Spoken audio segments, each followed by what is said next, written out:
달콤한 말씀 행복한 하루 3월 19일 금요일 말씀은 누가복음 19장 28절에서 48절 말씀입니다. 예수께서 이 말씀을 하시고 예루살렘을 향하여 앞서서 가시더라. 감람원이라 불리는 산 쪽에 있는 벳바게와 베다니에 가까이 가셨을 때에 제자 중 둘을 보내시며 이르시되 너희는 맞은편 마을로 가라. 그리로 들어가면 아직 아무도 타보지 않은 나귀 새끼가 매어 있는 것을 보리니 풀어 끌고 오라.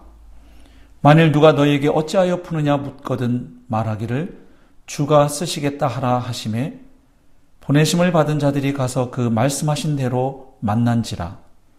나귀 새끼를 풀 때에 그 임자들이 이르되 어찌하여 나귀 새끼를 푸느냐 대답하되 주께서 쓰시겠다 하고 그것을 예수께로 끌고 와서 자기들의 겉옷을 나귀 새끼 위에 걸쳐놓고 예수를 태우니 가실 때에 그들이 자기의 겉옷을 길에 펴더라.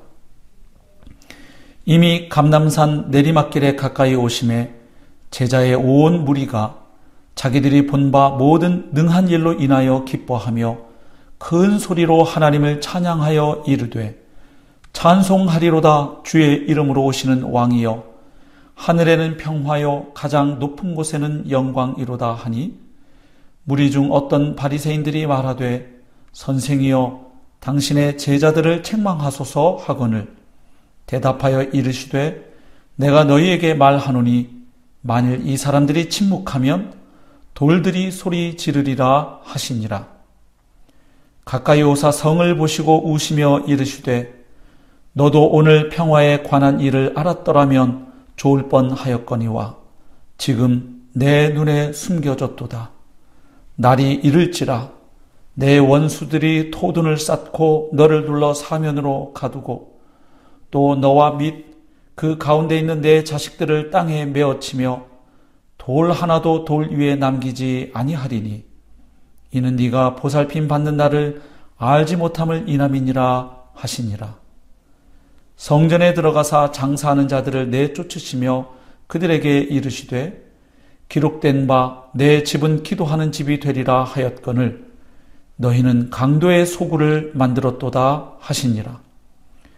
예수께서 날마다 성전에서 가르치시니 대제사장들과 서기관들과 백성의 지도자들이 그를 죽이려고 꾀하되 백성이 다 그에게 귀를 기울여 들으므로 어찌할 방도를 찾지 못하였더라. 아멘. 진정한 평화의 왕이 누구이신지 또 참된 평화는 우리에게 어떻게 주어지는지를 말씀하고 있습니다. 또한 평화의 왕으로 예루살렘에 입성하신 예수님의 눈물과 분노를 소개하고 있습니다. 먼저 28절에서 40절까지를 보면 예수님의 예루살렘 입성 장면을 소개하고 있습니다. 이미 읽어오신 것처럼 예수님은 공생의 사역을 통하여 하나님 나라 복음을 증거해 오셨습니다. 그런데 이제 예수님께서는 예루살렘에 올라가셔서 고난을 당하시고 십자가에 달려 죽으심으로 그분의 사역을 마무리하려고 하십니다. 하지만 예수님의 제자들과 많은 무리들은 예수님의 이 예루살렘 입성이 그야말로 영광스러운 왕의 모습으로 입성하시는 것이라고 생각했고 또 기대를 했습니다. 말하자면 로마의 압제하에 있던 이스라엘을 다시 해방시키고 경제적이고 또 정치적이고 군사적인 번영을 가져다 줄 바로 그런 메시아로 기대했던 것이죠. 하지만 이미 예수님께서는 여러 차례 예루살렘에 올라가시는 목적이 바로 이사야 53장에 기록된 것처럼 우리 죄인들을 위하여 대신 고난당하시고 그리고 십자가에 달려 피 흘려 죽으시기 위함임을 여러 차례 말씀해 오셨습니다. 그래서 예수님께서는 이제 예루살렘의 왕으로 입성하시지만 나귀 새끼를 타고 겸손한 모습으로 입성하십니다. 이것은 메시아이신 왕이 겸손한 평화의 왕으로 오실 것이라는 스가랴 선지자의 예언을 성취하는 동시에 예수님 자신이 바로 그 메시아이심을 나타내는 것이었습니다. 당시에 로마 제국이 자랑했던 로마의 평화, 이른바 팍스 로마나는 권력과 무력을 기반으로 한 거짓 평화였습니다. 하지만 예수님께서 가져다 주실 참된 평화는 바로 겸손과 희생, 그리고 섬김을 통하여 주어지는 진정한 평화임을 예수님께서는 바로 나귀를 타고 입성하심으로, 나귀 새끼를 타고 입성하심으로 나타내신 것이죠. 여기에서 우리가 묵상할 부분이 하나 있습니다. 바로 예수님께서 겸손하게 자신을 제물로 내어주심으로, 그분이 십자가에 달려 죽으심으로 우리의 죄가 사해졌고, 그로 인해서 하나님과 우리 사이에 화목이 이루어졌습니다. 또한 이 십자가의 능력은 원수된 사람들을 화목하게 하는 능력, 가령 유대인과 이방인을 하나 되게 하는 놀라운 능력의 십자가요, 평화의 십자가이지요. 그렇다면 평화의 왕이신 예수님을 통해서 그 평화를 경험한 우리들의 삶도 평화를 도모하고 또 평화를 증진하고 있는지 돌아볼 필요가 있겠습니다. 나로 인해서 공동체 안에 다툼과 분열이 생기고 있는지, 아니면 나로 인해서 공동체 안에 평화가 증진되고 있는지 우리가 돌아볼 수 있기를 바랍니다.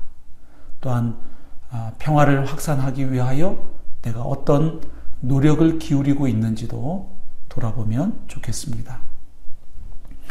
이어서 41절에서 48절까지는 예루살렘에 입성하신 예수님의 눈물과 그리고 분노를 보여주고 있습니다. 먼저 예수님께서는 예루살렘 성을 보시며 우셨습니다.